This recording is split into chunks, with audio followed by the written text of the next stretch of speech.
ആ,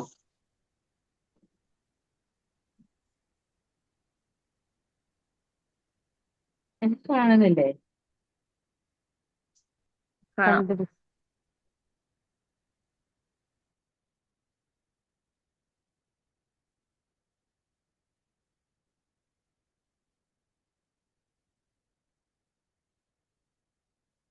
എന്നെ നിങ്ങൾ കാണുന്നില്ലടാ?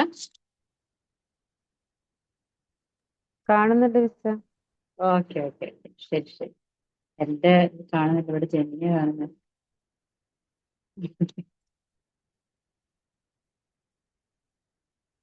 അപ്പൊ നമുക്ക് ക്ലാസ്സിലോട്ട് പോവാം.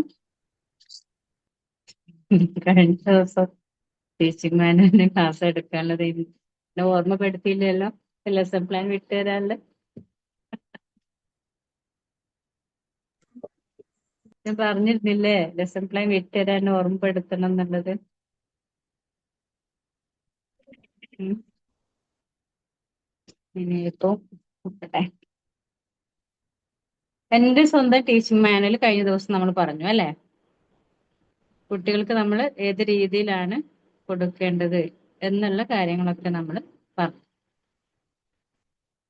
സെക്കൻഡ് നോക്കട്ടെ കേട്ടോ, ലെസൺ പ്ലാൻ കിട്ടണേ ഇപ്പൊ തന്നെ വിട്ടുതരാം.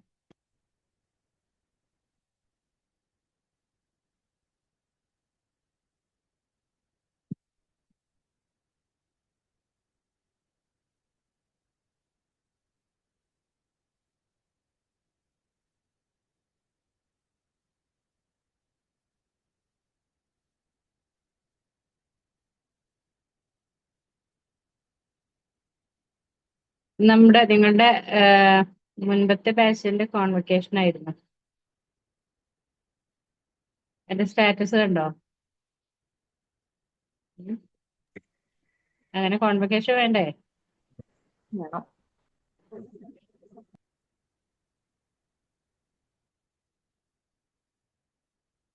കോൺവെക്കേഷൻ ഒക്കെ ഒരുപാട് സന്തോഷം, കാരണം നിങ്ങളെ നേരിട്ട് കാണുക, നിങ്ങളായിട്ടുള്ള കമ്മ്യൂണിക്കേഷന്, നിങ്ങളുടെ അനുഭവം പങ്കുവെക്കുക, ഇതൊക്കെ ഭയങ്കര രസമാണ്. പിന്നെ ഒപ്പന ഇതൊക്കെ ഉണ്ട് കേട്ടോ. ഒപ്പന ഉണ്ടായിരുന്നു, പാട്ടുണ്ടായിരുന്നു. ഓൺലൈൻ ആണെങ്കിൽ പോലും ഒപ്പനയും പാട്ടും ഒക്കെ അവര് മനോഹരമായിട്ട് അവതരിപ്പിച്ചു. അങ്ങനെയൊക്കെ നിങ്ങളും റെഡി ആയിക്കോ?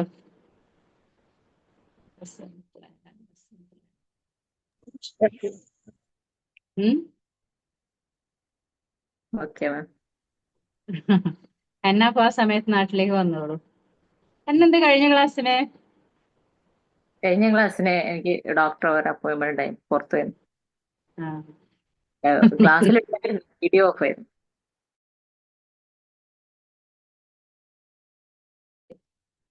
കേട്ടോ, കാരണം ഞാൻ ആദ്യം ഇങ്ങനെ പരിചയമുള്ള മുഖങ്ങളെ നോക്കുക, അപ്പൊ ഇങ്ങനെ എനിക്ക് തന്നെ ബ്ലാങ്ക് ആയി പോയി. ഐ മീൻ, ഇതിപ്പം തേർഡ് ആണോ സെക്കൻഡ് ആണോ എന്നുള്ളത്. ലാസ്റ്റ് ഞാൻ തേർഡിന്റെ ക്ലാസ് സ്റ്റാർട്ട് ചെയ്തു. പിന്നെയാണ് മനസ്സിലായത് ഇല്ല, തേർഡ് അല്ലത് സെക്കൻഡ് ആണ് എന്നുള്ളത്. എഴുതി കാണുന്നില്ല. ഒരു തലേ ദിവസമെങ്കിലും എന്നെ ഒന്ന് ഫോക്കസ് ചെയ്യണം, കാരണം എനിക്കത് ഫോട്ടോ എടുത്ത് വിട്ടുതരണം എന്നുണ്ടെങ്കിൽ നിങ്ങളൊന്ന് എന്നെ കമ്മ്യൂണിക്കേറ്റ് ചെയ്യണം. Then okay. നെക്സ്റ്റ് നമുക്ക് ലെസൺ പ്ലാൻ തന്നെ പറയാം. ലെസൺ പ്ലാനിന്റെ PDF നിങ്ങൾക്ക് ഞാൻ അയച്ചു തരുന്നിരുന്നില്ലേ? ലെസൺ പ്ലാൻ എന്നുള്ള PDF കള്ളികളൊക്കെ വരച്ച ഒരു പേപ്പർ. ഇല്ലല്ലോ. ഇല്ലല്ലോ, ഇല്ല. അയച്ചിട്ടില്ല. ഓക്കെ. ഇല്ല മാം.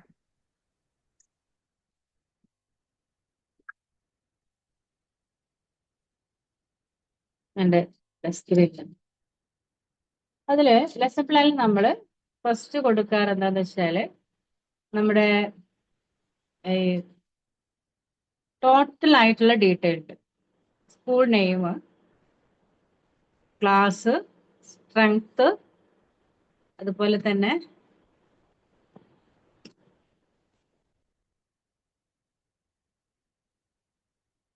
ക്ലാസ്, സ്ട്രെങ്ത്, പിന്നെ ഡിവിഷൻ ഏതാണ്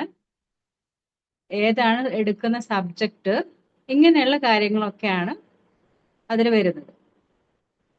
ഫസ്റ്റത്തെ കള്ളിയിൽ നമുക്ക് സ്കൂളിന്റെ നെയിം, കുട്ടിയുടെ നെയിം, ക്ലാസ് സോറി സ്കൂളിന്റെ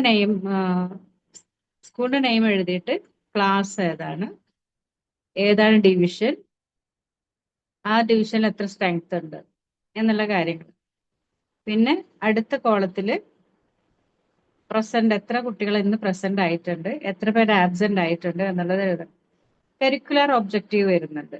ഈ കരിക്കുലർ ഒബ്ജക്റ്റീവില് എന്താണ് നമ്മൾ ഇന്ന് പഠിപ്പിക്കാൻ ഉദ്ദേശിക്കുന്ന കാര്യങ്ങൾ, എന്ത് അറിവാണ് കുഞ്ഞിന് കൊടുക്കേണ്ടത്. ഇപ്പൊ ഫോർ എക്സാമ്പിള് നമ്മൾ ഇന്ന് EVSല് വെജിറ്റബിൾസിന്റെ ഭാഗമാണ് എടുക്കുന്നത്. ആ വെജിറ്റബിൾസിന്റെ നെയിം, വെജിറ്റബിൾസിൽ ഉണ്ടായിട്ടുള്ള കണ്ടന്റ്, അതുപോലെ ആ വെജിറ്റബിൾസിലുള്ള ഇമ്പോർട്ടൻ്റ് ആയിട്ടുള്ള വിറ്റാമിൻസ്, ഇതെല്ലാം നമ്മൾ കുഞ്ഞുങ്ങൾക്ക് കൊടുക്കണം. അപ്പൊ അവിടെ EVS ആണ്. EVSല് അവയർനെസ് ഓഫ് വെജിറ്റബിൾസ് മാത്രമാണ്, അതിന്റെ പ്രോട്ടീൻസ്, കലോറീസ് എല്ലാം നമ്മൾ അവിടെ ഇൻട്രൊഡ്യൂസ് ചെയ്യണം. അപ്പൊ അവിടെ എന്താണ് കരിക്കുലർ ഒബ്ജക്റ്റീവ്, എന്താണ് EVSലെ വെജിറ്റബിൾസ് എന്നുള്ള ഭാഗമാണ്. ഇനി അതിനുള്ള ടീച്ചിങ് എയ്ഡ്സ് എന്തൊക്കെയാണ്? അതിനുള്ള ടീച്ചിങ് എയ്ഡ്സ് കൃത്യമായിട്ട് നമുക്ക് റിയൽ ഒബ്ജക്റ്റ് എടുക്കാം, വെജിറ്റബിൾസിന്റെ റിയൽ ആയിട്ടുള്ള ഒബ്ജക്റ്റ് എടുക്കാം, അല്ലെങ്കിൽ പ്ലാസ്റ്റിക് മോഡൽസ് എടുക്കാം. കളേഴ്സ് അത് ബ്ലാക്ക് ആൻഡ് വൈറ്റ്. ഇപ്പം ഇനിയിപ്പോ ഫ്ലാഷ് കാർഡ് ആണ് നിങ്ങൾ യൂസ് ചെയ്യുന്നുണ്ടെങ്കിൽ അത് ബ്ലാക്ക് ആൻഡ് വൈറ്റ് ആവരുത്, കളർ യൂസ് ചെയ്യാം. കാരണം ആപ്പിളിന്റെ ആണെങ്കിലും ടൊമാറ്റോന്റെ ആണെങ്കിലും ഒക്കെ ആ കളർ കൃത്യമായിട്ട് കിട്ടണം. Orange, then green apple, plum, grape തന്നെ ഗ്രീൻ ഉണ്ട്, പർപ്പിൾ ഉണ്ട്, മാംഗോ. ഇത്തരം കാര്യങ്ങളൊക്കെ നമ്മൾ റിയൽ ഒബ്ജക്റ്റ് എടുക്കുമ്പം അവരെ ഫീൽ ചെയ്യിക്കുക. ആ ഒരു ഫീൽ ചെയ്തിട്ട് കുഞ്ഞുങ്ങളെ പിന്നെ ഓറഞ്ച് ഒക്കെ ആണെങ്കിൽ ഫീൽ ചെയ്യുമ്പോൾ തന്നെ കൈ മണത്ത് നോക്കാൻ പറഞ്ഞാൽ സ്മെല്ല് ഉണ്ടാവും. അപ്പൊ ആ സ്മെല്ല് കിട്ടും. പിന്നെ അത് പൊളിക്കുക. എപ്പോഴും അത് നമ്മൾ തുറന്നിട്ടാണ് കൃത്യമായിട്ട് കൊടുക്കുന്നത്. പിന്നെ അല്ലികളായിട്ട് എടുത്തിട്ട് അതിൻ്റെ ഉള്ളിലും ഡിഫറെന്റ് ആയിട്ടുള്ള അല്ലികളുണ്ട്, സീഡ്. ഇതൊക്കെ കുഞ്ഞുങ്ങൾക്ക് പഠിപ്പിച്ചു കൊടുക്കാൻ പറ്റും റിയൽ ഒബ്ജക്റ്റ് ആണെങ്കിൽ. ഇൻകേസ് പ്ലാസ്റ്റിക് ആണെങ്കിലോ നമുക്ക് ജസ്റ്റ് അതൊന്ന് കാണിച്ചു കൊടുക്കാൻ മാത്രമേ പറ്റുള്ളൂ. അപ്പൊ ആ രീതിയിൽ നമുക്ക് ടീച്ചിങ് എയ്ഡ്സ് മേക്ക് ചെയ്യാം. ഫ്ലാഷ് കാർഡ് ആക്കി ചെയ്യാം, പ്ലാസ്റ്റിക് ഒബ്ജക്റ്റ് ചെയ്യാം, റിയൽ ഒബ്ജക്റ്റ് ചെയ്യാം. എന്നിട്ട് അത് കുഞ്ഞുങ്ങൾക്ക് ടേസ്റ്റ് ചെയ്യാൻ കൊടുക്കാം. അതിന്റെ ടേസ്റ്റ് എന്താണ്, മധുരമാണോ, പുളിയാണോ, കയ്പാണോ, ഇങ്ങനെ ഉള്ള രീതിയിൽ ടേസ്റ്റ് ചെയ്യാൻ കൊടുക്കാം. അപ്പൊ അവിടെ പിന്നെ വേറൊന്ന്, ഇത് എങ്ങനെയാണ് വളരുന്നത്, ഏത് രീതിയിലാണ്, പ്ലാന്റ് ആണോ, ക്രീപ്പർ ആണോ, ക്ലൈംബർ ആണോ, ഇനി അഥവാ ട്രീ എന്നാണോ. അപ്പൊ മാംഗോ ഒക്കെ ട്രീ, മാംഗോയും ആപ്പിളും ഒക്കെ ട്രീ ആണ്. പ്ലം, സ്ട്രോബെറി ഒക്കെ പ്ലാന്റ് ആണ്. ഗ്രേപ്സ് ക്ലൈംബർ ആണ്. വാട്ടർമെലോൺ ക്രീപ്പർ ആണ്. അതിന്റെ പ്ലാന്റിന്റെ മെത്തേഡ് കൊടുക്കുക. എത്ര കാര്യങ്ങൾ പഠിച്ചു ഒരു ഫ്രൂട്ടിലൂടെ. ആ ഫ്രൂട്ടിനെ പഠിച്ചു, ആ ഫ്രൂട്ട് എങ്ങനെയാണ് കഴിക്കുന്നതെന്ന് പഠിച്ചു, ആ ഫ്രൂട്ടിന്റെ ടേസ്റ്റ് പഠിച്ചു, ഫ്രൂട്ടിലെ സീഡിനെ പഠിപ്പിച്ചു, ദെൻ ഫ്രൂട്ടിന്റെ ഫ്രൂട്ടുണ്ടായ ചെടിയുടെ ഇമ്പോർട്ടൻസ്, ഏത് രീതിയിലുള്ള ചെടിയാണ് എന്നുള്ളത് പഠിപ്പിച്ചു. ചെറിയൊരു ഫ്രൂട്ടിൽ നിന്നാണ് നമ്മൾ ഇതൊക്കെ പഠിപ്പിക്കുന്നത്. ആ ഫ്രൂട്ട് റിയൽ ആയിട്ട് കാണിച്ചു കൊടുത്ത ബാക്കിയൊക്കെ നമുക്ക് ഫ്ലാഷ് കാർഡ് ആക്കിയിട്ട് കൊടുക്കാം, ഒരു പിക്ചർ കാർഡ് രൂപത്തിൽ നമുക്ക് കൊടുക്കാം. അപ്പൊ കഴിഞ്ഞ ദിവസം തന്നെ നമ്മള് ഒരു പ്രകൃതിയുടെ ചിത്രത്തിൽ ട്രീനെ ഫോക്കസ് ചെയ്യുന്നേ പറഞ്ഞു ഇല്ലേ. ആ ട്രീനെ ഫോക്കസ് ചെയ്തപ്പോ Roots, stem, branches, leaf, fruit, flower, fruit, seed, ഇങ്ങനെയുള്ള ഡിഫറെന്റ് മെത്തേഡ് ഒരൊറ്റ പിക്ചർ. എങ്ങനെ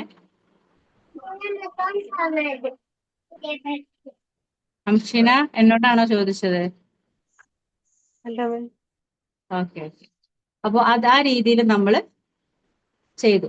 അപ്പൊ അവിടെ ഫലപ്രദമായിട്ടുള്ള ഒരു ആസൂത്രണം നമ്മൾ ചെയ്യാം.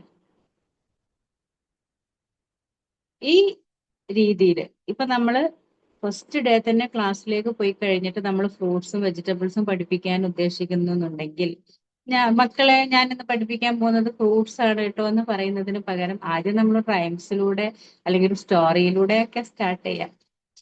ഒരു സ്റ്റോറി കൊടുക്കാം, വെജിറ്റബിൾസിന്റെ ഫ്രൂട്ട്സിന്റെ ഒക്കെ വെച്ചിട്ട് ഒരു സ്റ്റോറി കൊടുക്കാം.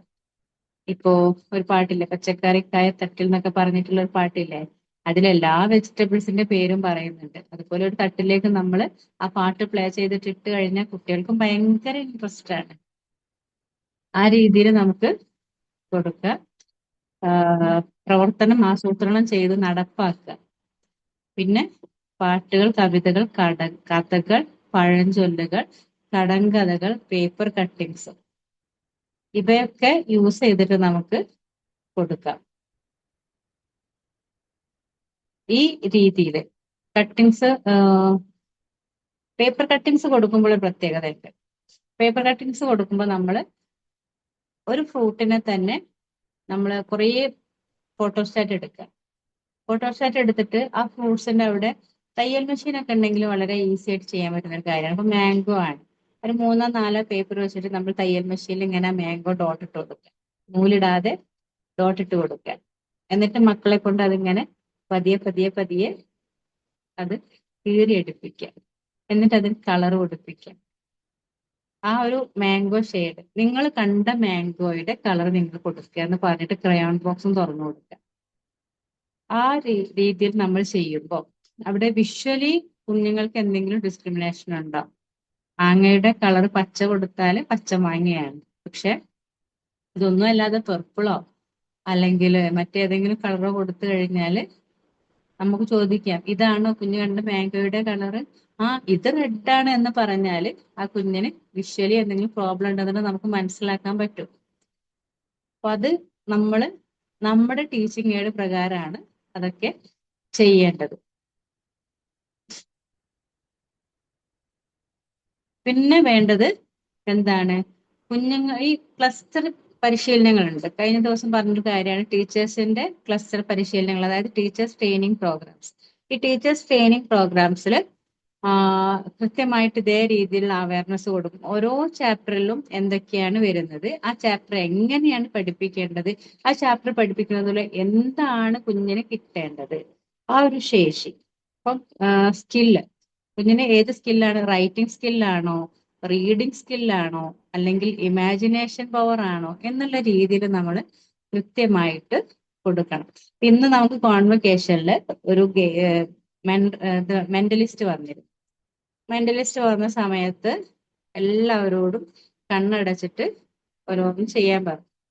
പക്ഷെ എനിക്കത്, ഞാനിപ്പം നോർമലി നമ്മൾ ഇത് നേരത്തെ തന്നെ ഈ കാര്യങ്ങളൊക്കെ അറിയുന്നത് കൊണ്ട് തന്നെ എനിക്കത് ഫീൽ ചെയ്യില്ല. പക്ഷെ ഞാൻ 2 തവണ ട്രൈ ചെയ്ത് നോക്കിട്ടോ.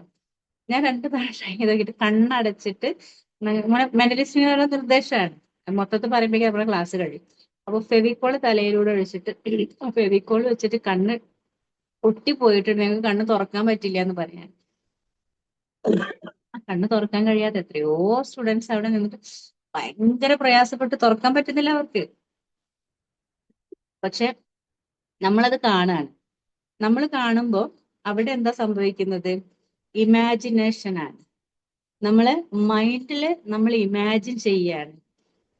നമ്മള് ഫെവിക്കോളിന്റെ ടിന്ന് തുറക്കുന്നു, ഫെവിക്കോളിന്റെ സ്മെല്ല് ഉണ്ടാവുന്നു, അത് തലയിലൂടെ ഒഴിക്കുന്നു, അത് നേരെ കണ്ണിലേക്ക് വരുന്നു, കണ്ണ് അടഞ്ഞു പോകുന്നു, ആ അടഞ്ഞത് പിന്നെ തുറക്കാൻ പറ്റുന്നില്ല. അവിടെ ഒരു ഇമാജിനേഷൻ പവറാണ് വരുന്നത്.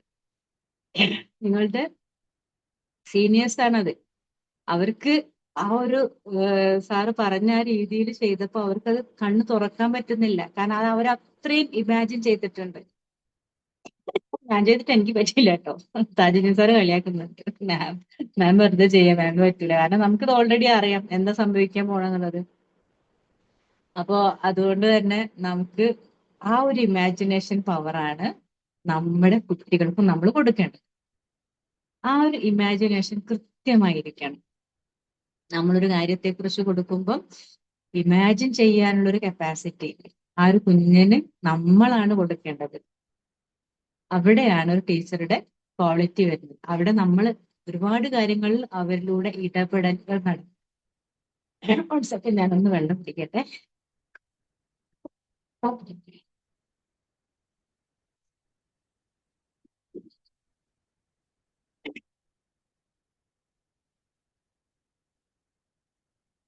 ഇമാജിനേഷൻ ആൻഡ് ക്രിയേറ്റിവിറ്റി കുഞ്ഞുങ്ങൾക്ക് കൊടുത്തെങ്കിൽ മാത്രമേ ശരിയായ രീതിയിൽ നമുക്ക് എന്ത് ചെയ്യാൻ പറ്റുള്ളൂ, നമ്മുടെ ക്ലാസ്സുകൾ കൃത്യമായിട്ട് മുമ്പോട്ട് കൊണ്ടുപോകാൻ സാധിക്കുള്ളൂ. ഇവിടെ ഓരോ പഠനത്തിന് വേണ്ടിയിട്ടുള്ള പ്രവർത്തനാസൂത്രണമാണ് മൂന്നാം ഭാഗം. അപ്പൊ ആദ്യം ചെയ്യേണ്ടത് എന്താണ്? ആ പാഠഭാഗവുമായി ബന്ധപ്പെട്ട് കുട്ടികളിൽ ഉണ്ടാവേണ്ട ശേഷികൾ തിരഞ്ഞെടുക്കുക. ഓരോ ശേഷിക്കും വേണ്ടത്ര പഠനങ്ങൾ കണ്ടെത്തി എഴുതി തയ്യാറാക്കലാണ് അടുത്ത പടി. ഈ എഴുതി തയ്യാറാക്കുന്ന പരിപാടിയാണ് ലെസൺ പ്ലാൻ. നിങ്ങളുടെ ടെക്സ്റ്റ് ബുക്കിൽ 35-ാമത്തെ പേജിൽ കൃത്യമായിട്ട് കൊടുത്തിട്ടുണ്ട്.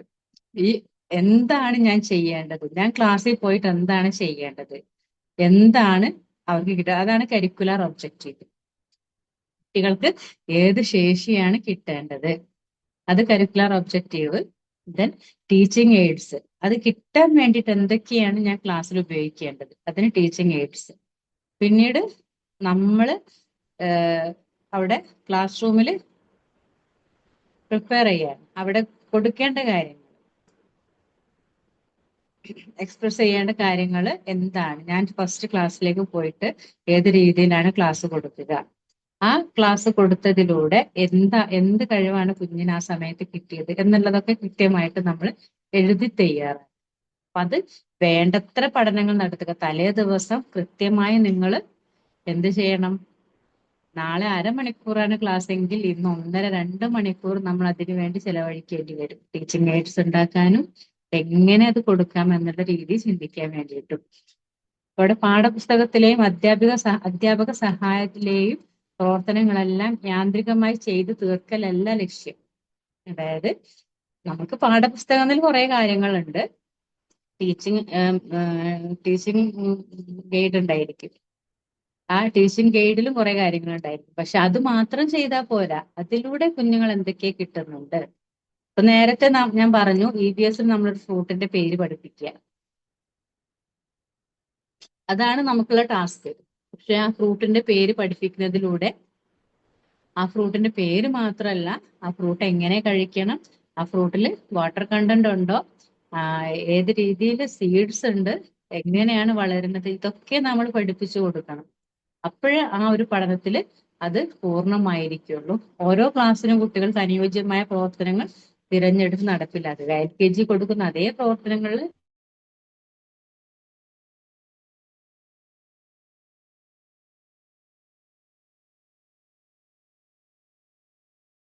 വരുന്നൊരു കുഞ്ഞിന് UKG നമ്മൾ ഓറഞ്ചിനെ കുറിച്ച് കാര്യങ്ങൾ, ടീച്ചർ ഓറഞ്ച് കഴിക്കാൻ തന്നില്ലേനോ എന്നൊക്കെ ചോദിച്ചിട്ട് അവിടെ പോയി പറയാൻ പറ്റുമോ? ഇല്ല. കാരണം അവർക്ക് ആദ്യം കൊടുക്കണം, കൊടുത്തിട്ട് നമുക്കത് ചെയ്യാൻ പറ്റുള്ളൂ. അപ്പൊ ഓരോ ഡിഫറെന്റ് ആയിട്ടുള്ള കാര്യങ്ങൾ 2-3 ക്ലാസ് ആയിരിക്കും ഒരു ടീച്ചർക്ക് ഒരു ദിവസം ഉണ്ടായിരിക്കുക.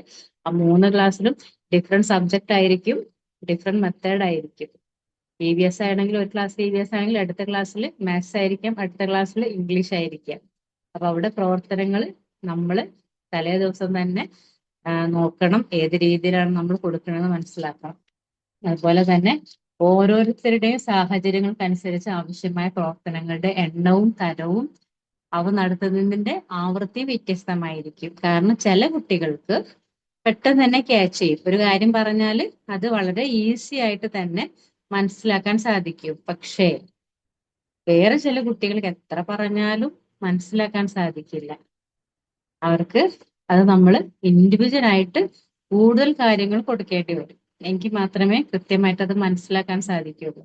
ചിലർക്ക് നമ്മളിപ്പോ ഒരു ഒബ്ജക്റ്റ്, ഒരു ചിത്രം കാണിച്ചു കൊടുത്താൽ തന്നെ ഓറഞ്ച് ആണ്, ഓറഞ്ച് ഞാൻ കഴിച്ചല്ലോ, ഓറഞ്ച് പൊളിച്ചിട്ട് അതിന്റെ എതളുകൾ എടുത്ത് കഴിച്ചിട്ടുണ്ട്, ഒരു ഭയങ്കര കയ്പാണ് എന്നൊക്കെ പറയാം. പക്ഷെ വേറെ കുട്ടികൾക്കാണെന്നുണ്ടെങ്കിൽ ഓറഞ്ച് അവർ കഴിച്ചിട്ടുണ്ടാവാം, പക്ഷെ ഓറഞ്ചിനെ ഇത് ഓറഞ്ചാണെന്ന് പറഞ്ഞാൽ പോലും അവർക്ക് അത് ആക്സെപ്റ്റ് ചെയ്യാൻ കഴിയില്ല. കാരണം അത് മനസ്സിലാക്കാനുള്ള അത്രയും ഒരു ക്വാളിറ്റി ചിലപ്പോൾ അവരുടെ ബ്രെയിൻ ഡെവലപ്മെന്റ് ഉണ്ടായിട്ടുണ്ടാവില്ല. അപ്പൊ അത് നമ്മൾ ശ്രദ്ധിക്കുക. ആവശ്യമായിട്ടുള്ള രീതിയിൽ അതിനുള്ള ക്ലാസ്സുകൾ നമ്മൾ പ്രൊവൈഡ് ചെയ്യണം. അപ്പൊ അവിടെ ചെറിയൊരു ടാസ്ക് നമുക്ക് വരും. കഴിഞ്ഞ ദിവസം AI ക്ലാസ്സിൽ ഇല്ലേ, ആർട്ടിഫിഷ്യൽ ഇന്റലിജൻസിന്റെ ക്ലാസ് 1ാം ക്ലാസ് മുതലേ കൊടുക്കുന്നുണ്ട്. അപ്പൊ അവിടെ ട്രെയിനിങ് കൊടുക്കുന്ന കുട്ടികൾ എന്ന് പറഞ്ഞാൽ ബിടെക് കഴിഞ്ഞ കുട്ടികളാണ്. അവർക്ക് ടീച്ചേഴ്സ് ട്രെയിനിങ്ങിന്റെ പാഠങ്ങളൊന്നും അറിയില്ല. അപ്പൊ അവര് ഭയങ്കര ടാസ്ക് ആണ് അവർക്ക് ഈ കുട്ടികളെ അടക്കിയിരുത്തുക എന്ന് പറഞ്ഞത്. അപ്പൊ അവരോട് ഞാൻ പറഞ്ഞു, നിങ്ങളൊരു കാര്യം ചെയ്യും, നിങ്ങൾ ക്യൂരിയോസിറ്റി കൊണ്ടു കൊടുക്കൂ, അവർക്ക് ആകാംക്ഷ കൊടുക്കൂ. ഞാൻ AI പഠിപ്പിക്കാൻ വന്നതാണ്, ഞാൻ റോബോട്ടിനെ ഉണ്ടാക്കാൻ പഠിപ്പിക്കുന്നതാണ് എന്ന് പറഞ്ഞു കൊടുക്കുന്നതിന് പകരം നമ്മൾ ഇപ്പൊ ജസ്റ്റ് ഒരു ബോക്സ് എടുത്തിട്ട് ആ ബോക്സിനുള്ളിൽ ഒരു ലൈറ്റ് വെച്ചിട്ട് ഈ ബോക്സിനുള്ളിൽ നല്ല കളർ ലൈറ്റ് കത്തുന്ന കണ്ടോ, ഇതേപോലെ നമുക്ക് ചെയ്തൂടെ എന്ന് ചോദിച്ചാല് അടങ്ങിയിരിക്കുക അവര്, അല്ലേ? അവർക്കൊരു ക്യൂരിയോസിറ്റി കൊടുക്കുക. എല്ലാത്തിലും മക്കൾക്ക് ക്യൂരിയോസിറ്റി കൊടുത്തെങ്കിൽ മാത്രമേ പഠനത്തിലേക്ക് എത്തുള്ളൂ. പ്രത്യേകിച്ച് കുഞ്ഞു മക്കള്, അവർക്ക് ഓറലി നമ്മളിപ്പോ വലിയ കുട്ടികളോട് പറഞ്ഞ രീതിയിൽ പറഞ്ഞു കൊടുത്താൽ അവർക്കത് മനസ്സിലാക്കാൻ സാധിക്കില്ല. പിന്നെ ഇപ്പൊ മനസ്സിലാക്കാത്ത കുട്ടികൾ, അതായത് പഠനത്തിൽ പിന്നോക്കം നിൽക്കുന്ന കുട്ടികളാണെങ്കിൽ അവർക്ക് കൂടുതൽ ദിവസങ്ങൾ നമ്മൾ ക്ലാസ്സുകൾ കൊടുക്കേണ്ടതായിട്ട് വരും. പിന്നെ അവരുടെ പ്രവർത്തനങ്ങൾ കൂടുതലായിട്ട് നമ്മൾ റിപ്പീറ്റേഷൻ കൊടുക്കണം. ഇങ്ങനെ ചെയ്യുമ്പോൾ ഇപ്പൊ നമ്മൾ എൻ്റെ ടീച്ചിങ് മാനുവൽ എന്നുള്ളൊരു സംഭവം നിങ്ങളുടെ കയ്യിലുണ്ട്, അതായത് മൈ സ്റ്റുഡൻസ് ഡയറി. അവിടെ നോട്ട് ചെയ്യണം, ഇന്ന ദിവസം ഇന്ന പ്രവർത്തനം കൊടുത്തതിന്. ഈ ഇപ്പം രാജുവിനാണെങ്കിൽ EVSൽ ഫ്രൂട്ട്സിനെ കുറിച്ച് കൊടുത്തതിൽ കൃത്യമായിട്ട് മനസ്സിലാക്കാൻ സാധിച്ചിട്ടില്ല. അങ്ങനെ അവ പിറ്റേ ദിവസം നമ്മൾ നമ്മുടെ ആ ബുക്ക് എടുത്ത് നോക്കുമ്പോൾ ഇന്ന് രാജുവിനെ ഇതൊന്ന് പഠിപ്പിക്കണം, കഴിഞ്ഞ ദിവസം രാജു ഇത് പഠിച്ചിട്ടില്ല എന്നുള്ളത് നമ്മളെ മനസ്സിലേക്ക് വരും. അല്ലെങ്കിൽ നമ്മളത് മറന്നു പോകും. പിന്നീട് രാജു ആ ഭാഗം പഠിക്കാതെ അടുത്ത ഭാഗത്തിലേക്കാണ് പോകുന്നത്. അപ്പൊ അവിടെ കൃത്യമായ രീതിയിൽ പഠനം നടക്കാതെ വരും. നമുക്ക് 20 കുട്ടികളാണെങ്കിൽ ആ 20 കുട്ടികളും ഒരേ രീതിയിൽ പഠനവുമായി ബന്ധപ്പെട്ട് പോകണം. അപ്പൊ അവിടെയാണ് നമ്മുടെ മൈ സ്റ്റുഡൻസ് ഡയറി എന്നുള്ള നമ്മുടെ ബുക്കിന്റെ യൂസ്ഫുൾ. നമ്മൾ ഓരോ ദിവസവും കൊടുക്കുന്ന സബ്ജക്റ്റ്, ആ സബ്ജക്റ്റിൽ ഓരോ കുട്ടിയും എത്രത്തോളം അതിന്റെ ഗ്രാസ്പ് ചെയ്തിട്ടുണ്ട്, അത് കൃത്യമായിട്ട് മനസ്സിലാക്കിയിട്ടുണ്ടോ, അത് മനസ്സിലാക്കിയത് അവർക്ക് പ്രാക്ടിക്കൽ ചെയ്യാൻ പറ്റിയിട്ടുണ്ടോ എന്നുള്ള കാര്യങ്ങളൊക്കെ നമ്മളൊരു ഗ്രാഫ് വരച്ച് ചെയ്താലും മതി. ഇനി എഴുതാൻ സമയം നമുക്ക് ഉണ്ടാവില്ല, അപ്പൊ നമുക്ക് എന്ത് ചെയ്യാം, ചെറിയൊരു ഗ്രാഫ് വരയ്ക്കാം. അപ്പൊ ഗ്രാഫ് വരയ്ക്കുമ്പോൾ മുകളിലോട്ട് പോകേണ്ട ഗ്രാഫ് താഴേക്ക് വന്നാൽ എന്തായി, മനസ്സിലായിട്ടില്ല. അതേസമയത്ത് മുകളിലോട്ട് പോയി കഴിഞ്ഞാൽ ആ കുട്ടിക്ക് അത് മനസ്സിലാക്കാൻ സാധിച്ചിട്ടുണ്ട്. പിന്നെ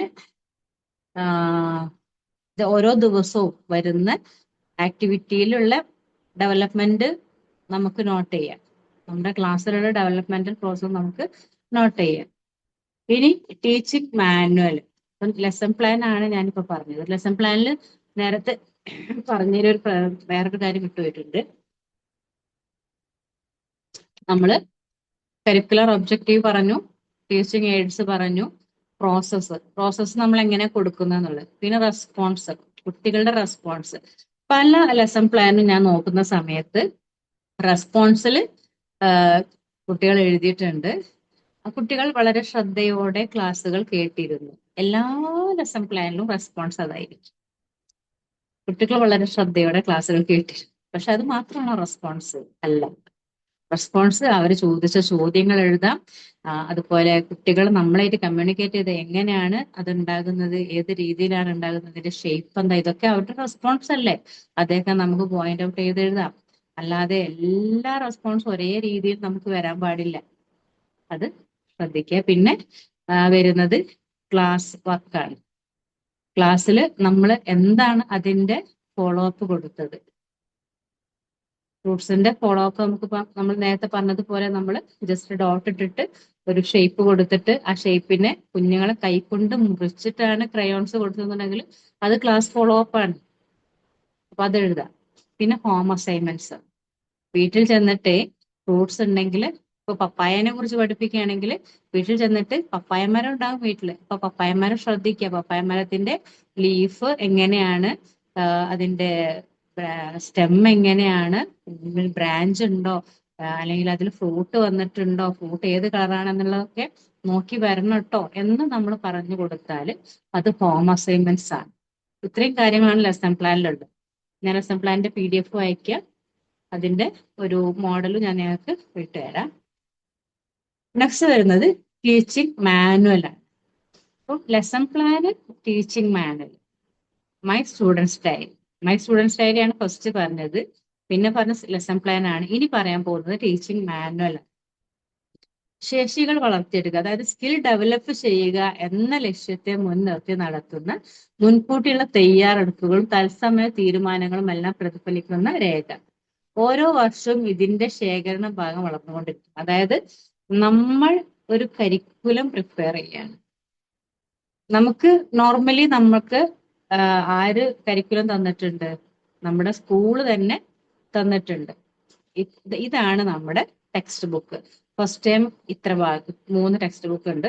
സെക്കൻഡ് ടൈം ഇതിന്റെ സെക്കൻഡ് പാർട്ടാണ്. തേർഡ് ടേമിൽ നമുക്ക് സെക്കൻഡ് ടേമിന്റെ ഫസ്റ്റ് ടേമിന്റെ ഒരു റിവിഷൻ പോർഷൻ ആണ് എന്നുള്ള രീതിയിൽ നമുക്ക് ടെക്സ്റ്റ് ബുക്ക് തന്നിട്ടുണ്ട്. ഈ ടെക്സ്റ്റ് ബുക്കിനെ നമ്മൾ ഏത് രീതിയിൽ ഈ ഒരു വർഷം മുമ്പോട്ട് കൊണ്ടുപോകണം, ഒരു ഇയർ പ്ലാൻ പോലെ നമ്മൾ തയ്യാറാക്കും. ആ ഒരു ഭാഗം നമുക്ക് എല്ലാ വർഷവും ഇത് വേണ്ടേ? ഓരോ വർഷവും നമുക്ക് ഇത് വേണം. അപ്പൊ നമ്മൾ ഒരു വർഷം പ്രിപ്പയർ ചെയ്തു, നെക്സ്റ്റ് വർഷവും നമുക്ക് ടെക്സ്റ്റ് ബുക്ക് മാറിയിട്ടില്ല എന്നുണ്ടെങ്കിൽ നമുക്ക് ഇതിൽ കുറച്ചൊക്കെ മാറ്റാം. കാരണം കഴിഞ്ഞ വർഷം എന്തെങ്കിലും പോരായ്മ ഉണ്ടായിട്ടുണ്ടോ? ആ പോരായ്മ നമുക്ക് റിക്കവർ ചെയ്തിട്ട് മുന്നോട്ട് കൊണ്ടുപോവാം. അല്ലെങ്കിലോ നമുക്കത് ഒന്നും കൂടെ മേക്ക് ചെയ്തിട്ട് റെഡിയാക്കാം. ഇൻ കേസ് നെക്സ്റ്റ് ഇയറിന്റെ ടെക്സ്റ്റ് ബുക്ക് മാറിക്കഴിഞ്ഞാലോ വീണ്ടും നമ്മൾ തയ്യാറാക്കണം ഏത് രീതിയിലാണ് ഈ ചാപ്റ്റേഴ്സ് നമ്മൾ എടുക്കേണ്ടത്. അപ്പൊ അവിടെ അതുകൊണ്ടാണ് ഓരോ വർഷം ഇതിലെ ശേഖരണ ഭാഗം വളർന്നുകൊണ്ടിരിക്കുന്നു പറയാൻ കാരണം. ആസൂത്രണ ഭാഗം സാന്ദർഭികമായ മാറ്റങ്ങൾക്ക് വിധേയമാണ്. ഇനി ഓരോ ഡെയിലി കൊടുക്കുന്ന കാര്യങ്ങള് അന്നന്നത്തെ സിസ്റ്റത്തിനനുസരിച്ച് നമുക്ക് ചേഞ്ച് ചെയ്തുകൊണ്ടേയിരിക്കും. ടെക്സ്റ്റ് ബുക്ക് മാറിയിട്ടില്ലെങ്കിലാണ് പറഞ്ഞത് ആസൂത്രണം, അതായത് ആ ഒരു വർഷത്തേക്ക് ടെക്സ്റ്റ് ബുക്ക് പഠിപ്പിക്കാനുള്ള നമ്മൾ ആസൂത്രണം ചെയ്യുന്നത് വലിയ മാറ്റം ഉണ്ടാവില്ല. പക്ഷെ ഡെയിലി പഠിപ്പിക്കുന്നതിൽ ചേഞ്ചിങ് വന്നുകൊണ്ടേയിരിക്കും. അപ്പം ഒരു ടീച്ചർക്ക് മറ്റെന്തിനേക്കാളും ഏറെ എഫക്റ്റീവ് ആകുന്ന ഒരു സംഭവമാണ് ഈ ടീച്ചിങ് മാനുവൽ. കാരണം നമ്മൾ ഒരു വർഷം നമ്മൾ മേക്ക് ചെയ്തു, അടുത്ത വർഷവും നമുക്ക് മേക്ക് ചെയ്യേണ്ട ആവശ്യമില്ല. കാരണം നമുക്ക് അതിലൊന്നും ചെറിയ ചെറിയ മാറ്റങ്ങൾ വരുത്തിയാൽ മതി. ഏകദേശം ഒരു 3 വർഷമാണ് ഒരു സിലബസിൽ തന്നെ പോകുന്നത്. കണ്ടിന്യൂസ്ലി പോകുന്ന സ്കൂളുകളുണ്ട് കേട്ടോ. ചില സമയത്ത് ടെക്സ്റ്റ് ബുക്കിന്റെ ആ ഒരു പാറ്റേൺ മാറ്റാറുണ്ട്. എല്ലാ വർഷവും ഒരേ പാറ്റേൺ പോണ്ടെന്ന് കരുതിയിട്ട് പാറ്റേണിന് മാറ്റം വരുത്താറുണ്ട്. ദെൻ ഇത് നമുക്ക് ഈ ടീച്ചിങ് മാനിൽ നമുക്ക് ആരെയും കാണിക്കേണ്ട, അത് നമ്മുടെ സ്വന്തം ആയിട്ട് തന്നെ വെക്കുക. പക്ഷെ ലെസൺ പ്ലാൻ എന്താണ്? ലെസൺ പ്ലാൻ നമ്മുടെ ഹെഡ് ഓഫ് ഡിപ്പാർട്ട്മെന്റിൽ നമ്മൾ സബ്മിറ്റ് ചെയ്യേണ്ട ഒരു കാര്യമാണ്. ഓരോ ദിവസവും നമ്മൾ എടുക്കുന്ന ക്ലാസ്സിന്റെ ഡീറ്റെയിൽഡ് ആയിട്ടുള്ള കാര്യങ്ങൾ എന്തൊക്കെ കുട്ടികൾക്ക് കൊടുത്തിട്ടുണ്ട്, ഏതൊക്കെ രീതിയിൽ എത്തിയിട്ടുണ്ട് എന്നുള്ളത് ഹെഡ് ഓഫ് ഡിപ്പാർട്ട്മെന്റിൽ സൈൻ വാങ്ങിക്കണം. അപ്പം എന്ത് സംഭവിക്കുന്ന അറിയാം, ഒരു വീക്കില് ഒരു ദിവസം നമ്മളെ ഹെഡ് വന്നിട്ട് നമ്മൾ കൊടുത്ത ലെസൺ പ്ലാൻസ് ഇല്ലേ അത് നോക്കിയിട്ടാണ് കുട്ടികളോട് ക്വസ്റ്റ്യൻ ചോദിക്കുക. അല്ലാതെ നമ്മുടെ ടെക്സ്റ്റ് ബുക്കോ കുട്ടികളുടെ നോട്ട്ബുക്കോ എടുത്തിട്ടല്ല കുട്ടികളോട് ഓരോ കാര്യങ്ങളും ചോദിക്കുക. നമ്മൾ കൊടുത്ത ലെസൺ പ്ലാൻ പ്രകാരം നമ്മൾ അവർക്ക് കൃത്യമായിട്ട് ക്ലാസ്സുകൾ കൊടുത്തിട്ടുണ്ടോ എന്നുള്ളതാണ് അവർ നോക്കുക. നമ്മൾ വെറുതെ ലെസൺ പ്ലാൻ എഴുതി കൊണ്ടുപോയിട്ട് സൈൻ വാങ്ങിക്കാൻ പറ്റില്ല. അവിടെ ഇടയ്ക്കിടയ്ക്ക് ചെക്കിങ് ഉണ്ടായിരിക്കും. അതിനാണ് ഹെഡ് ഓഫ് ഡിപ്പാർട്ട്മെന്റിൽ ഒരാളുണ്ട്. ചെറിയ ചെറിയ ക്ലാസ്സുകളിലൊന്നും ഹെഡ് ഉണ്ടാവില്ല. നോർമലി നമ്മൾ ടീച്ചേഴ്സ് തന്നെയാണ് നോക്കുക. പക്ഷെ അവിടെ ചില സമയത്ത് ഇപ്പൊ നമുക്ക് പുറത്തുനിന്നൊക്കെ ഫാക്കൽറ്റീസ് ഒക്കെ വരികയാണെങ്കിൽ ടീച്ചറെ ലെസൺ പ്ലാനിന്റെ ബുക്ക് ഒന്ന് തന്നേന്ന് പറയും. ലെസൺ പ്ലാൻ എപ്പോഴും സ്കൂൾസിൽ എഴുതുക മറ്റേ കോളേജ് സൈസ് നോട്ട്ബുക്ക് ഇല്ലേ, കോളേജ് സൈസ് നോട്ട്ബുക്കിലാണ്. അപ്പൊ ആ നോട്ട്ബുക്ക് എപ്പോഴും കീപ്പ് ചെയ്യല്ലോ, സ്കൂളിൽ തന്നെയാണ് അത് കീപ്പ് ചെയ്യേണ്ടത്. തലേ ദിവസം അവര് വീട്ടിലോട്ട് കൊണ്ടുപോയിട്ട് എഴുതി കൊണ്ടുവരണം. പിന്നീട് നമ്മൾ വീക്കെൻഡിലൊക്കെ സ്കൂളിൽ തന്നെ കീപ്പ് ചെയ്യേണ്ട ഒരു കാര്യമാണ്. അപ്പൊ ആ നോട്ട്ബുക്ക് നോക്കിയിട്ടാണ് പലപ്പോഴും പുറത്തുനിന്നൊരു ട്രെയിനറോ മറ്റോ വരികയാണെങ്കിൽ ടീച്ചറിന്റെ ലെസൺ പ്ലാൻ ഒന്ന് തന്നേന്ന് പറയും. അല്ലാതെ കുട്ടികളുടെ ടെക്സ്റ്റ് ബുക്കോ നോട്ട്ബുക്കോ നോക്കിയിട്ട് ക്വസ്റ്റ്യൻ ചോദിക്കുന്നത് ഇഷ്ടമായിരിക്കില്ല.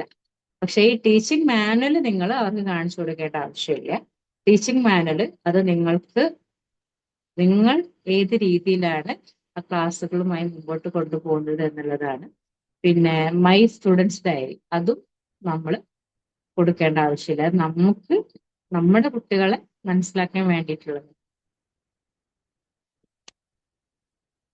ഇങ്ങനെ കൃത്യമായിട്ട് ഒരു ഇയർ പ്ലാനോട് കൂടിയിട്ടാണ് നമ്മൾ ക്ലാസ്സുകൾ മുമ്പോട്ട് കൊണ്ടുപോകുന്നതെന്നുണ്ടെങ്കിൽ, അപ്പൊ നമ്മളോട് വന്നിട്ട് പറയാണ് മാനേജർ പറയാൻ, ടീച്ചറെ നിങ്ങളെ ക്ലാസ്സിൽ ഇത്രയും കാര്യങ്ങളൊന്നും പഠിപ്പിക്കണില്ല എന്ന് കേട്ടല്ലോ, മറ്റേ ക്ലാസ്സിലെ ടീച്ചർ കൂടുതൽ എടുത്തണല്ലോ എന്ന് ഒരാൾ വന്ന് പറഞ്ഞാൽ, അല്ലെങ്കിൽ മാനേജറോട് ആരെങ്കിലും കംപ്ലൈന്റ് പറഞ്ഞാൽ, നമുക്ക് എവിഡൻസ് ഇല്ലേ?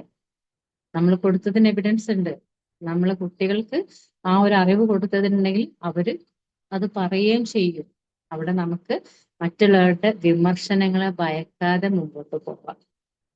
സിസ്റ്റമാറ്റിക് ആയിരിക്കണം നമ്മൾ കൊടുക്കുന്ന കാര്യങ്ങൾ. വെറുതെ ക്ലാസ്സിൽ പോവുക, കുറച്ച് കാര്യങ്ങൾ കൊടുക്കുക, തിരിച്ചു പോരുക എന്നുള്ള സിസ്റ്റത്തിന് പകരം കൃത്യമായിട്ട് നമ്മൾ ചെയ്യുന്ന കാര്യങ്ങൾ നോട്ട് ചെയ്ത് വെക്കുക. എന്തൊക്കെയാണ് കൊടുത്തത്, ഒരു കുട്ടിയുടെ പ്രോഗ്രസ് എന്താ. ഇപ്പൊ പ്രോഗ്രസ് റിപ്പോർട്ട് മേക്ക് ചെയ്യാനുണ്ട്. പ്രോഗ്രസ് റിപ്പോർട്ട് മേക്ക് ചെയ്യുമ്പോൾ പലപ്പോഴും നമ്മൾ സബ്ജക്ട് വൈസ് എക്സാം പേപ്പറിൽ ഉണ്ടായിരിക്കും. പക്ഷെ അവരുടെ ഇന്റേണൽ ക്വാളിറ്റീസ്, എക്സ്റ്റേണൽ പിന്നെ അവരുടെ സ്പോർട്സ് ആക്ടിവിറ്റീസ്, അതുപോലെ ആർട്സ് ആക്ടിവിറ്റീസ് ഓർത്തെടുത്ത് പറയേണ്ടി വരും നമ്മൾ നോട്ട് ചെയ്തിട്ടില്ലെങ്കിൽ. അതേസമയം നമ്മളത് നോട്ട് ചെയ്ത് വെച്ച് കഴിഞ്ഞാൽ നമുക്ക് പെട്ടെന്ന് തന്നെ ടീച്ചറെ ഈ കുട്ടി നന്നായിട്ട് പാടും കേട്ടോ, അല്ലെങ്കിൽ ഈ കുട്ടി നന്നായിട്ട് വരയ്ക്കും കേട്ടോ, ഇവന് പെട്ടെന്ന് തന്നെ ക്യാച്ച് ചെയ്യും. നമ്മൾ എന്തെങ്കിലും പറഞ്ഞാല് അത് പാടത്തരം മനസ്സിലാക്കും. പക്ഷെ നോർമലി നമുക്ക് അറിയാൻ പറ്റും, 20 കുട്ടികളൊക്കെ നമുക്ക് ഒരു വർഷം കൊണ്ട് നമുക്ക് എന്തായാലും അറിയാൻ പറ്റും. എന്നാൽ പോലും കൃത്യമായിട്ട് വളരെ സിസ്റ്റമാറ്റിക് ആയിട്ട് നമുക്കത് പറയാൻ പറ്റും. പിന്നെ ഗ്രേഡ് ഈ കുഞ്ഞിന് കൊടുക്കണം എന്നുള്ളത്. ഇനി വരുന്നത് ഹോളിസ്റ്റിക് അപ്രോച്ചാണ്, ഉദ്ഗതിത സമയം. ഇവിടെ കുഞ്ഞുങ്ങളുടെ ചുറ്റുപാട്, എൻവയോൺമെന്റ്, അവരുടെ സറൗണ്ടിങ്സിൽ ഒരു ഹോളിസ്റ്റിക് അപ്രോച്ചാണ് അവർ സ്വീകരിക്കുന്നത്. എഡ്യൂക്കേഷൻ എന്ന് പറഞ്ഞാൽ വിദ്യാഭ്യാസം എന്ന് പറഞ്ഞാൽ പലപ്പോഴും ഞാൻ ക്വസ്റ്റ്യൻ ചോദിച്ചാൽ നിങ്ങൾ അറിയാം എഴുത്തും വായന അറിയാൻ, അവര് എന്തെങ്കിലും എഴുതിയത് കണ്ടാൽ വായിക്കുക. പക്ഷെ അതല്ല വിദ്യാഭ്യാസം. വിദ്യാഭ്യാസം എന്ന് പറഞ്ഞാല് കൃത്യമായിട്ട് നമ്മള് പ്രകൃതിയോടിണങ്ങി പ്രകൃതിയിലൂടെ ജീവിക്കുന്നതിനെ നമുക്ക് വിദ്യാഭ്യാസം എന്ന് പറയും. കാരണം പ്രകൃതിയിലുള്ള വിഭവങ്ങളെ യൂസ് ചെയ്തിട്ട് അങ്ങനെ ഒരു സ്കൂൾ ഉണ്ടായിരുന്നു കുറച്ചു മുമ്പ്. ഏകദേശം ഒരു 10 വർഷങ്ങൾക്ക് മുമ്പ് സാരംഗ് എന്ന് പറഞ്ഞൊരു സ്കൂൾ ഉണ്ടായിരുന്നു. വിജയലക്ഷ്മി ടീച്ചറുടെയും ഗോപാലകൃഷ്ണ മാഷിന്റെയും അണ്ടറിൽ വന്നു. ഇപ്പൊ അത് ദക്ഷിണ എന്നുള്ള പേരിൽ ഇൻസ്റ്റാഗ്രാം പേജൊക്കെ ഉണ്ട്. പക്ഷെ അതില് ഇപ്പോഴത്തെ കാര്യങ്ങളാണ് ഉള്ളത്. പക്ഷെ പണ്ട് എന്റെയൊക്കെ ആ ഒരു ചെറിയ പ്രായത്തിൽ, ഞാനൊക്കെ സ്കൂൾസിനെ കുറിച്ചൊക്കെ അറിയുന്ന എന്റെ SSLC കഴിഞ്ഞതിന് ശേഷം നമ്മള് ഇതിനെക്കുറിച്ച് എന്റെ അധ്യാപന ജീവിതത്തിൽ നമ്മൾ ഒരുപാട് സെർച്ച് ചെയ്യല്ലോ, ഏതൊക്കെ മെത്തേഡാണ് കൊടുക്കുന്നത് എന്നുള്ളതൊക്കെ. എങ്ങനെ ഞാൻ സ്കൂൾ വർക്ക് ചെയ്യുന്ന സമയത്ത് ഞാൻ ഒരുപാട് വായിക്കും. എനിക്ക് നല്ലൊരു ലൈബ്രറി ഒക്കെ ഉണ്ട്. ഇപ്പം വായന കുറവാണ്. ഓൺലൈൻ പ്ലാറ്റ്ഫോമുകളിലൂടെ കുറെ ക്ലാസ്സുകൾ വന്നുകൊണ്ട് തന്നെ വായന കുറവ്. അപ്പൊ അവിടെ പ്രകൃതിയെ സംരക്ഷിച്ച് പ്രകൃതിയോടിണങ്ങി പ്രകൃതിയുടെ വിഭവങ്ങൾ ശേഖരിച്ച് ഭക്ഷണമാക്കി, എന്നാലോ പുറം ലോകവുമായിട്ടുള്ള എല്ലാ കമ്മ്യൂണിക്കേഷനും നടത്തിക്കൊണ്ട് ജീവിക്കുന്ന കുറച്ച് കുട്ടികൾ ഈ വിജയലക്ഷ്മി ടീച്ചറുടെയും ഗോപാലകൃഷ്ണ മാഷിന്റെയും അണ്ടറിലുണ്ടായത്. ഒരു 10-15ഓളം കുട്ടികൾ. അതില് അവരുടെ മൂത്ത മകൻ ഗൗതം, അവൻ കുഞ്ഞായിരുന്നപ്പോഴാണ് അവരിതിലോട്ട് വന്നത്. പക്ഷെ പിന്നീട് പുറം ബാഹ്യമായിട്ടുള്ള കുറെ ഇടപെടലുകളിലൂടെ അത് നിന്നു പോവുകയാണ് ചെയ്തത്. ആ ഒരു സിസ്റ്റം അവര് ഗവൺമെന്റ് സർവീസിലായിരുന്നു. അപ്പൊ ആ ഗവൺമെന്റ് സർവീസിൽ നിന്ന് ഈ ഒരു സിസ്റ്റം അവർ ഡെവലപ്പ് ചെയ്തെടുക്കുമ്പോൾ പല വെല്ലുവിളികളും നേരിട്ട് അത് സ്റ്റോപ്പ് ചെയ്യേണ്ടി വരും. സ്വന്തമായിട്ട് തന്നെ കുടില് കെട്ടിയിട്ട് അതിന്റെ തറ മെഴുകി ആ തറയിലിരുന്ന്, പണ്ടത്തെ രീതിയിൽ ഗുരുകുല വിദ്യാഭ്യാസം എന്നുള്ള രീതിയിൽ നമ്മൾ അവരെ മേക്ക് ചെയ്തിട്ട് അവർ തന്നെ കൃഷി ചെയ്യുക, അവർ തന്നെ ആ കൃഷിയിലൂടെയുള്ള ഫ്രൂട്ട്സും വെജിറ്റബിൾസും ശേഖരിച്ച് കൊണ്ടേ കൊടുക്കുക. പല രാജ്യങ്ങളിൽ നിന്നും ഇവിടേക്ക് വിസിറ്റേഴ്സ് വരും. അപ്പൊ ഇവരുടെ ലാംഗ്വേജ്, 15ഓളം ലാംഗ്വേജ് ഇവർ ഫ്ലുവൻ്റ് ആയിട്ട് സംസാരിക്കും. ഇംഗ്ലീഷ്, മലയാളം, ഹിന്ദി, കന്നഡ, തമിഴ്, ഉറുദു, അതുപോലെ പുറത്തുനിന്ന് വരുന്ന British English, American English, Australian English എന്നിട്ട് ഡിഫറെന്റ് ആയിട്ടുള്ള ലാംഗ്വേജ് ഫ്ലുവൻ്റ് ആയിട്ട് സംസാരിക്കും ഈ കുട്ടികൾ. കാരണം ഇവരായിട്ട് കമ്മ്യൂണിക്കേറ്റ് ചെയ്യുന്നത് ഇത്തരം ആളുകളാണ്. അപ്പോൾ ആ ഒരു ലാംഗ്വേജ്. എന്നാലോ സിസ്റ്റം എന്ന് പറഞ്ഞാല് ഇതുപോലെ LP, UP, ഹൈസ്കൂള് ആ ഒരു സിസ്റ്റം ഇല്ല. എല്ലാം അറിയാം, കമ്പ്യൂട്ടർ അറിയാം. സാറ്റലൈറ്റിലേക്ക് എന്തെങ്കിലും മെസ്സേജ് കൊടുത്തിട്ട് അവിടുന്ന് അത് തിരിച്ച് അവരുടെ മോണിറ്ററിൽ കാണിക്കാൻ വേണ്ടിയിട്ട് അവർക്ക് പറ്റും. അത്രയും അറിവുള്ള കുട്ടികൾ. ആ ഒരു രീതിയിൽ പ്രകൃതിയുമായിട്ട് ഇണങ്ങിയിട്ടുള്ള ഒരു കൃത്യമായിട്ട് പറഞ്ഞ ഹോളിസ്റ്റിക് അപ്രോച്ച് എന്ന് പറഞ്ഞാൽ ആ ഒരു എഡ്യൂക്കേഷൻ സിസ്റ്റമാണ്. പ്രകൃതിയോടിണങ്ങി പ്രകൃതിയെ മനസ്സിലാക്കി എന്നാലോ പുതിയ സിസ്റ്റത്തെ മനസ്സിലാക്കിക്കൊണ്ട് കുഞ്ഞുങ്ങളെ അറിവിലേക്ക് എത്തിക്കുക. അത് ഭയങ്കരമായിട്ടുള്ളൊരു സംഭവം. ക്ലാസ് അപ്പൊ ഉണ്ടല്ലോ മിസ്, എങ്ങനെ ക്ലാസ് ഇല്ല, ക്ലാസ് ഒന്നുമില്ല. ഏതാ അതിലോ? ഒന്നാം ക്ലാസ്, രണ്ടാം ക്ലാസ് അങ്ങനെ ഇല്ല. അപ്പൊ ഇല്ല ഇല്ല ഇല്ല, ആ ക്ലാസ് ഇല്ല, ആ സിസ്റ്റം ഇല്ല. LP, UP, ഹൈസ്കൂൾ ഒന്നും ഇല്ല. പക്ഷെ ഹൈസ്കൂളില് അല്ല 10ാം ക്ലാസ്സിന്റെ ഒരു ക്വസ്റ്റ്യൻ പേപ്പർ കൊടുത്തു കഴിഞ്ഞാൽ അവർ ഈസി ആയിട്ട് വർക്ക്ഔട്ട് ചെയ്യും. എല്ലാ മെത്തേഡും അവരറിയും. ഈ 10ാം ക്ലാസ്സിന്റെ ഒരു 12-13 വയസ്സായ ഒരു മോന് ഡിഗ്രിയുടെ ക്വസ്റ്റ്യൻ പേപ്പർ കൊടുത്താലോ അതും കൃത്യമായിട്ട് അവൻ ആൻസർ ചെയ്യും. പക്ഷെ ഒരു സർട്ടിഫിക്കറ്റ് സിസ്റ്റം ഇല്ല അവർക്ക്. അതുകൊണ്ട് തന്നെ പുറത്തു പോയിട്ട് ജോലി ചെയ്യാനുള്ള ഒരു പ്രയാസം ഉണ്ടാവും എന്ന് പറഞ്ഞിട്ട് പിന്നീട് അതങ്ങ് നിന്നുപോയി. പക്ഷെ ഇപ്പോഴും ഉണ്ട് കേട്ടോ, ദക്ഷിണ എന്നുള്ള പേജിലൂടെ അവരുടെ ലൈഫ് സ്റ്റൈലൊക്കെ നമ്മൾ കാണുന്നുണ്ട്. പ്രകൃതിയുമായിട്ട് ഇണങ്ങി ജീവിക്കുന്ന ആളുകൾ തന്നെയാണ് ഇപ്പോഴും അവര്. പക്ഷെ ആ ഒരു എഡ്യൂക്കേഷൻ സിസ്റ്റം അവിടെ നിന്ന് പോയി എന്നാണ് പറഞ്ഞത്. അത് ആ ഒരു എഡ്യൂക്കേഷൻ സിസ്റ്റത്തിൽ തന്നെ എനിക്ക് തോന്നുന്നു കുറച്ച് മുമ്പ് ഒരു 8 വർഷങ്ങൾക്ക് മുമ്പ് തിരൂര് ആ ഭാഗത്ത് ഒരു ടീച്ചറും മാഷും ഇതേ രീതിയിൽ ഒരു സ്കൂൾ നടത്തിയിരുന്നു. അവിടെ സിസ്റ്റമാറ്റിക് ആയിരുന്നു. LP, UP, ഹൈസ്കൂൾ എന്നുള്ള സിസ്റ്റം ഉണ്ട്. പക്ഷെ കുഞ്ഞുങ്ങൾ വന്നു കഴിഞ്ഞാൽ, അതായത് സ്കൂളിൽ നിന്ന് വന്നു കഴിഞ്ഞാൽ ഗാർഡൻ ചെയ്യുക, തുണി അലക്കുക, ആ ഗാർഡനിൽ നിന്നുള്ള ഫ്രൂട്ടും വെജിറ്റബിൾസും കൊണ്ടുവരിക, രാത്രിയിലേക്കുള്ള ഫുഡ് അവർ തന്നെ പ്രിപ്പയർ ചെയ്യുക. ഇത്തരം ഒരു സിസ്റ്റം നമ്മളെ സിസ്റ്റവുമായി കണക്ട് ചെയ്തിട്ട് തന്നെ കൊണ്ടുപോയിരുന്നു. അപ്പൊ അവിടെ കുഞ്ഞുങ്ങൾക്ക് എന്താണ് സംഭവിക്കുന്നത്? അറിവ് സമഗ്രമായിട്ടാണ് ലഭിക്കുന്നത്. എല്ലാ രീതിയിലുള്ള അറിവും കിട്ടാൻ. കണക്കുണ്ട്, സയൻസ് ഉണ്ട്, ലാംഗ്വേജ് ഉണ്ട്, ജോഗ്രഫി ഉണ്ട്, സുവോളജി, ബോട്ടണി, ഇതെല്ലാം കിട്ടുന്നുണ്ട്. അതൊക്കെ എങ്ങനെയാണ് കിട്ടുന്നത്? ഒരിക്കൽ പോലും മറന്നു പോവാത്ത രീതി. നമ്മളൊക്കെ ബൈഹാർട്ടല്ലേ പഠിക്കുന്നത്. പക്ഷെ ഇവര് അനുഭവിച്ച് പഠിക്കുമ്പോൾ അത് അവിടെ സ്റ്റോർ ചെയ്ത് കിടക്കും. ലൈഫിൽ അത് മറന്നു പോകില്ല. ഇപ്പം നിങ്ങൾക്ക് തന്നെ ചിലപ്പോൾ കാണാൻ പറ്റും, ഈ കളിവീട് കുട്ടിപ്പര ഉണ്ടാക്കിയിട്ട് കളിക്കുന്ന കുട്ടികളില്ലേ? ശ്രദ്ധിച്ചിട്ടുണ്ടോ? നമ്മൾ അവരെ മാറി നിന്ന് ശ്രദ്ധിച്ചു കഴിഞ്ഞാൽ നമുക്ക് തന്നെ മനസ്സിലാവും അവര് ഫാദറായിട്ടും മദറായിട്ടും കുഞ്ഞായിട്ടും ടീച്ചറായിട്ടും ഡോക്ടറായിട്ടും നേഴ്സായിട്ടും എഞ്ചിനീയർ ആയിട്ടും പ്രധാനമന്ത്രി ആയിട്ടും പ്രസിഡന്റ് ആയിട്ടും ഒക്കെ അവർ ആക്ട് ചെയ്യുന്നത് നമുക്ക് കാണാൻ പറ്റും. ഇല്ലേ? ഭക്ഷണം ഉണ്ടാക്കുന്ന രീതി, ചോറുണ്ടാക്കുന്നു, കറി ഉണ്ടാക്കുന്നു, ഉപ്പേരി ഉണ്ടാക്കുന്നു, സാമ്പാർ ഉണ്ടാക്കുന്നു, ക്യാഷ് കൊടുത്ത സാധനം വാങ്ങിക്കുന്ന. ക്യാഷൊക്കെ എന്താണ്? പേപ്പർ കഷ്ണങ്ങളോ ഇലകളോ ആയിരിക്കാം. എന്താണ് അത്? പ്രകൃതിയെ മനസ്സിലാക്കാൻ, പ്രകൃതിയിലൂടെ മക്കള് കൃത്യമായിട്ട് പഠിക്കുകയാണ്. അപ്പൊ ഉചിതമായ സ്ഥലവും സാമഗ്രികളും തെരഞ്ഞെടുക്കാനുള്ള കഴിവുണ്ട്. എന്താണ് അവർക്ക് ആവശ്യം, ആ ഒരു കുഞ്ഞു കളിവീട്ടിലേക്ക് എന്താണ് ആവശ്യമുള്ളത്, പിന്നെ നീളം, വീതി, ഉയരം എന്നിവയെ കുറിച്ചിട്ടുള്ള സാമാന്യമായ ഒരു ധാരണ. കളിവീട് ഉണ്ടാക്കുമ്പോൾ തലയ്ക്ക് തട്ടാൻ പാടില്ല.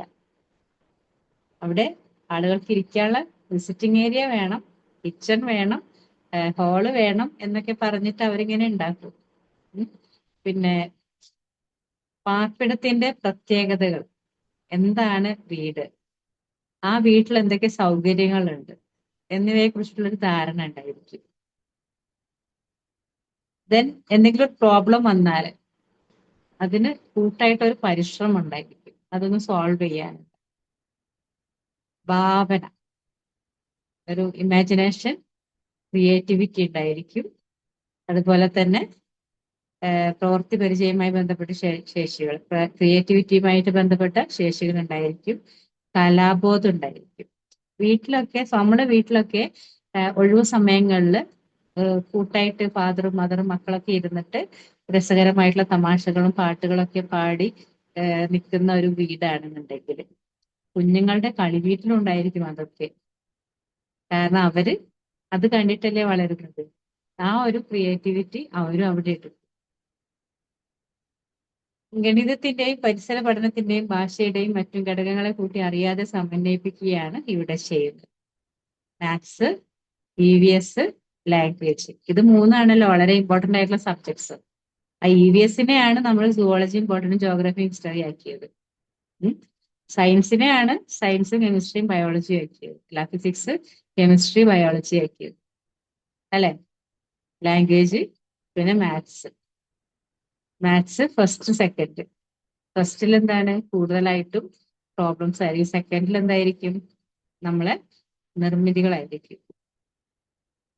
അപ്പൊ ഇത് ഈ രീതിയിൽ നമ്മൾ സെപ്പറേറ്റ് ചെയ്യാം. കോമൺ ആയിട്ട് എന്താണുള്ളത്? കണക്ക്, EVS, ലാംഗ്വേജ്, ഇതാണ് കോമൺ ആയിട്ട് വരുന്ന 3 സബ്ജക്ട്. ഇതൊക്കെ അറിയാതെ കുഞ്ഞുങ്ങൾ എവിടെ സമന്വയിപ്പിക്കുന്നുണ്ട്? അവരുടെ കളിയിലൂടെ സമന്വയിപ്പിക്കുകയാണ്. ഇനി ഈ ഹോളിസ്റ്റിക് അപ്രോച്ച് കൊണ്ടുള്ള improvements by adopting a holistic approach. പഠനം എന്ന് പറഞ്ഞാല് അത് നോർമലി ഉണ്ടാവുന്ന ഒരു പ്രോസസ് അല്ല. അത് നമ്മൾ കൊടുക്കുകയാണ്. ഐ മീൻ ഏത് രീതിയിലാണെങ്കിലും, ഇപ്പം എഴുത്തിലൂടെ വായനയിലൂടെ ആണെങ്കിലും അതിന് നമ്മൾ കൊടുക്കുന്നുണ്ട്. ഇനിയിപ്പോ നോർമലി നേരത്തെ ഞാൻ പറഞ്ഞ പ്രകൃതിയുമായിട്ട് ഇണങ്ങിയിട്ടാണെങ്കിൽ അതിനവരെ നമ്മൾ ആ ടീച്ചറും മാഷും അവിടെ ക്രിയേറ്റ് ചെയ്യാണ്. കുറച്ച് ആളുകൾ കുറച്ച് കാര്യങ്ങൾ അവിടെ ക്രിയേറ്റ് ചെയ്ത് വെക്കുന്നുണ്ട്. അല്ലാതെ അത് നോർമലി ആയിട്ട് കിട്ടുന്നതല്ല. അവർക്ക് എന്ത് കിട്ടണം എന്നുള്ളത് ഡിസൈഡ് ചെയ്തിട്ട് അതിന് വേണ്ടിയിട്ടുള്ള മെറ്റീരിയൽസ് നമ്മൾ മേക്ക് ചെയ്ത് വെക്കും. പിന്നെ കാര്യങ്ങൾ പരസ്പര ബന്ധിതമായിട്ട് അറിയാൻ കഴിയും. ഒന്നിനോട് മറ്റൊന്ന് കണക്റ്റഡ് ആണ്. നമുക്ക് കമ്മ്യൂണിക്കേറ്റ് ചെയ്യാനുള്ള ഭാഷ, കമ്മ്യൂണിക്കേഷന്റെ ടൂൾ ഓഫ് കമ്മ്യൂണിക്കേഷൻ ആണ് ലാംഗ്വേജ്. അപ്പം മറ്റൊരാളോട് നമ്മുടെ ഐഡിയാസ് എക്സ്പ്രസ് ചെയ്യാൻ, അവരുമായിട്ട് നമ്മൾ ഐഡിയ ഷെയർ ചെയ്യണമെന്നുണ്ടെങ്കിൽ എന്ത് വേണം? ലാംഗ്വേജ് വേണം.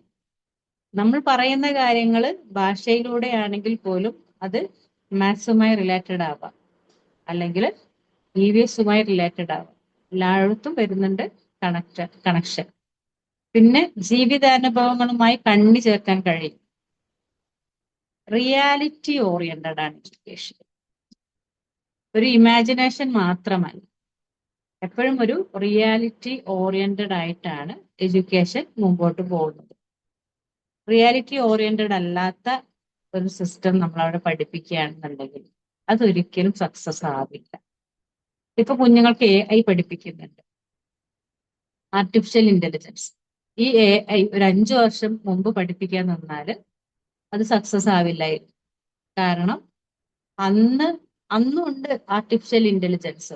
5 വർഷവും 10 വർഷം മുമ്പൊക്കെ ആർട്ടിഫിഷ്യൽ ഇന്റലിജൻസ് ഉണ്ട്. അതിന്റെ എക്സാമ്പിൾ എന്താന്ന് വെച്ചാല്, ഇപ്പോ കൈയും കാലും ഇല്ലാത്തവർക്ക് എക്സ്ട്രാ ഫിറ്റ് ചെയ്ത് കൊടുക്കുന്നില്ലേ?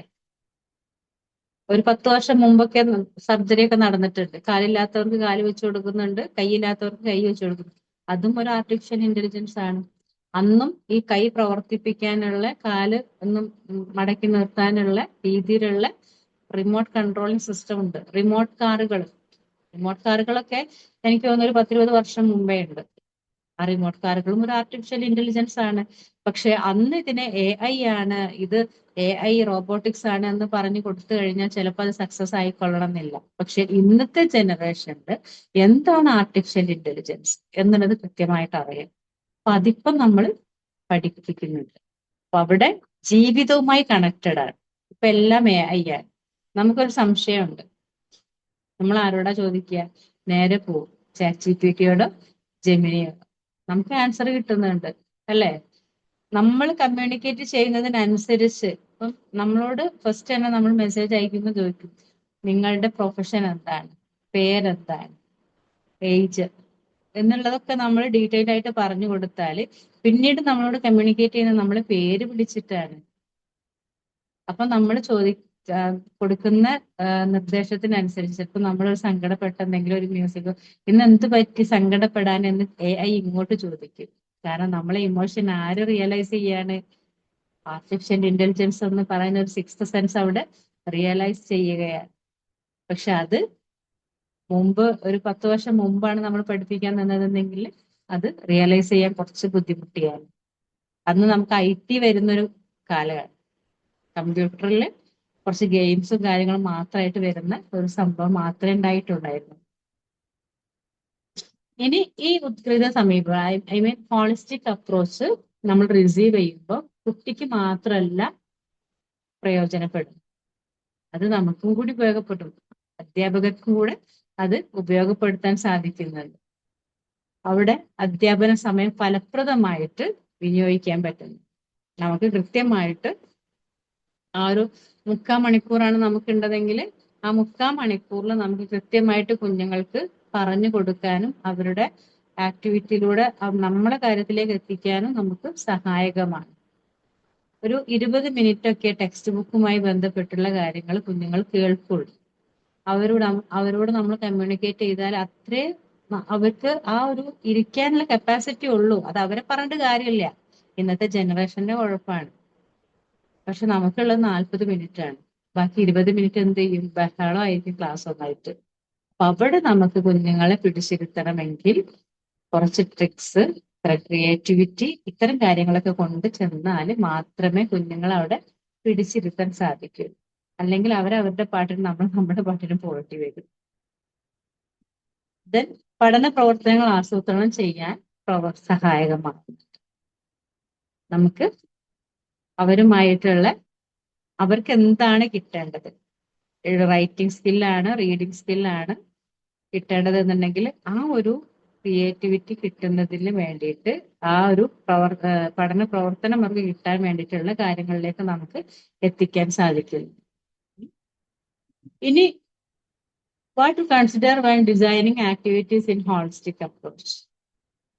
ഈ ഹോളിസ്റ്റിക് അപ്രോച്ച് ഉത്കൃത സമീപനത്തിൽ പ്രവർത്തനങ്ങൾ രൂപപ്പെടുത്തുമ്പോൾ ശ്രദ്ധിക്കേണ്ടത് എന്തൊക്കെയാണ്? എന്തൊക്കെയാണ് ശ്രദ്ധിക്കേണ്ടത്? എന്തെല്ലാം ശേഷികളാണ് കുട്ടികൾ നേടേണ്ടത് എന്ന് കണ്ടെത്തുക. അവർക്ക് റീഡിങ് സ്കില്ല്, റൈറ്റിംഗ് സ്കില്ല്. ഇപ്പൊ നമുക്ക് ആർട്സിനാണെന്നുണ്ട്. ഇപ്പൊ ആർട്സ് ഇപ്പൊ മിക്ക സ്കൂളുകളിലും ആർട്സ് സ്റ്റാർട്ട് ചെയ്യുന്നത് അല്ലെ? ആർട്സിന്റെ റിഹേഴ്സലും കാര്യങ്ങളൊക്കെ ആയിട്ട് ഭയങ്കര തിരക്കിലാണ് എല്ലാവരും. അപ്പൊ അവിടെ ആ കുട്ടിക്ക് എന്താ കിട്ടേണ്ടത്? ഡാൻസ്, പാട്ടിനൊത്ത് സ്റ്റെപ്പ് വെക്കാനുള്ള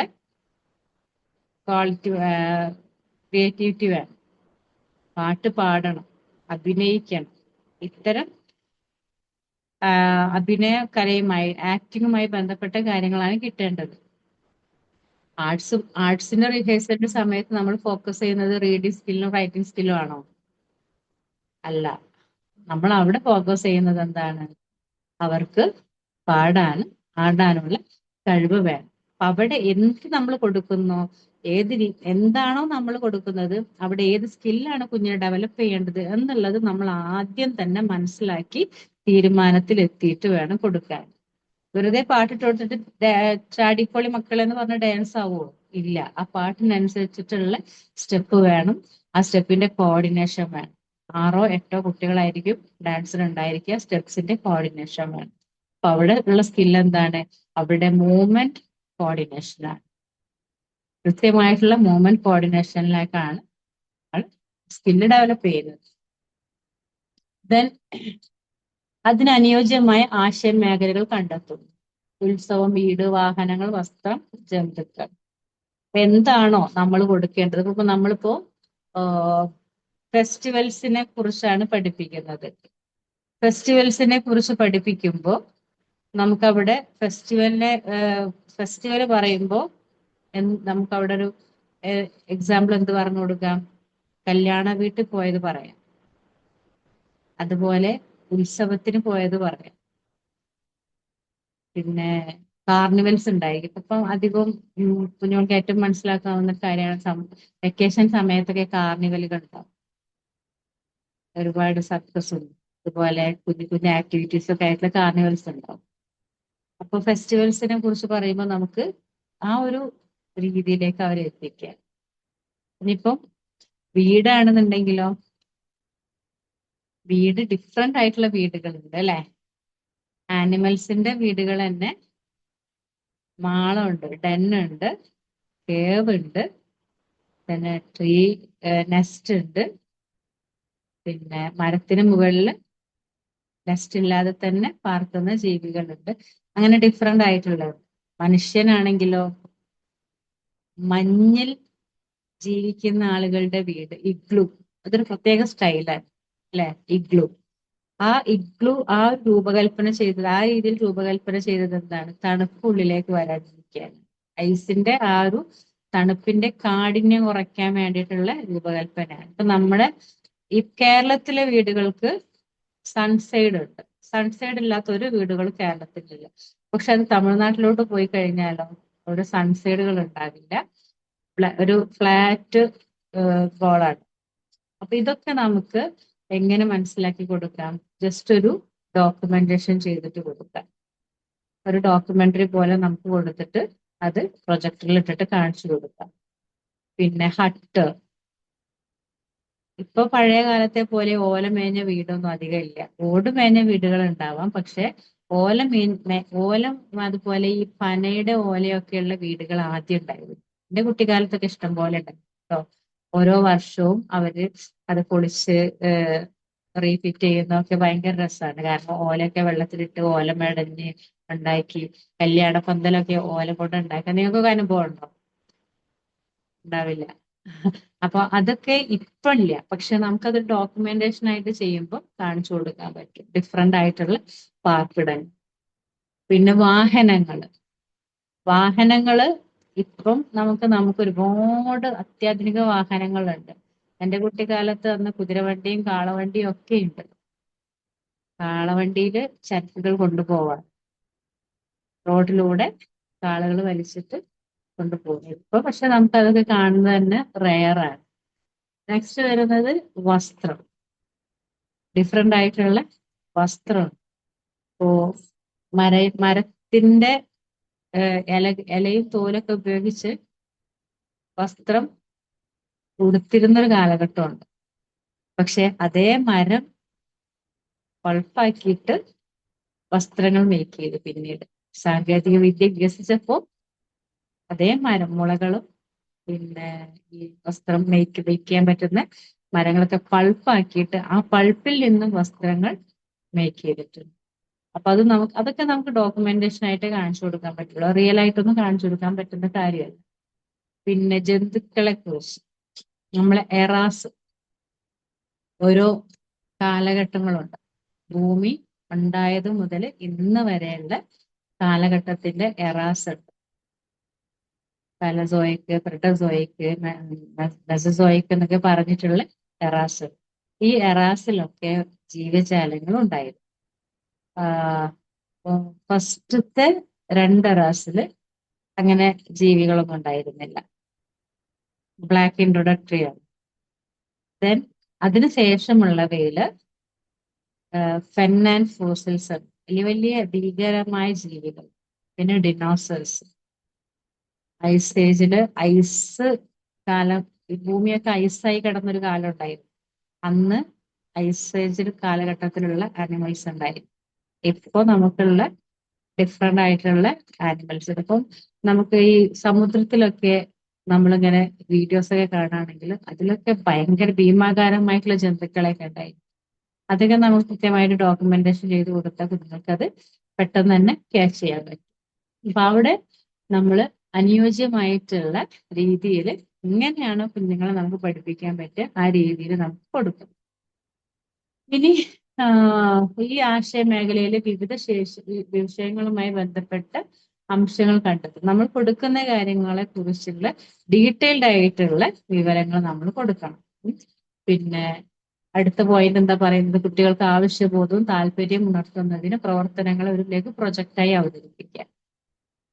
ഒന്ന് അവർക്ക് ക്യൂരിയോസിറ്റി കൊടുക്കുക. വീട്ടിലുള്ള ഇൻസെക്ട്സിനെ കണ്ടുപിടിക്കാൻ പറയാം. വളരെ സിമ്പിൾ ആയിട്ടുള്ള ഒരു ആക്ടിവിറ്റിയാണ്. ഏതൊക്കെ ഇൻസെക്ട്സ് ആണ് വീട്ടിലുണ്ടാവുക എന്ന് നമുക്ക് ചോദിക്കാം. ഹൗസ് ഫ്ലൈ ഉണ്ടാവും, മോസ്കിറ്റോ ഉണ്ടാവും, അതുപോലെ ഡിഫറെന്റ് ആയിട്ടുള്ള ഈ വണ്ടുകളൊക്കെ ഉണ്ടായിരിക്കും.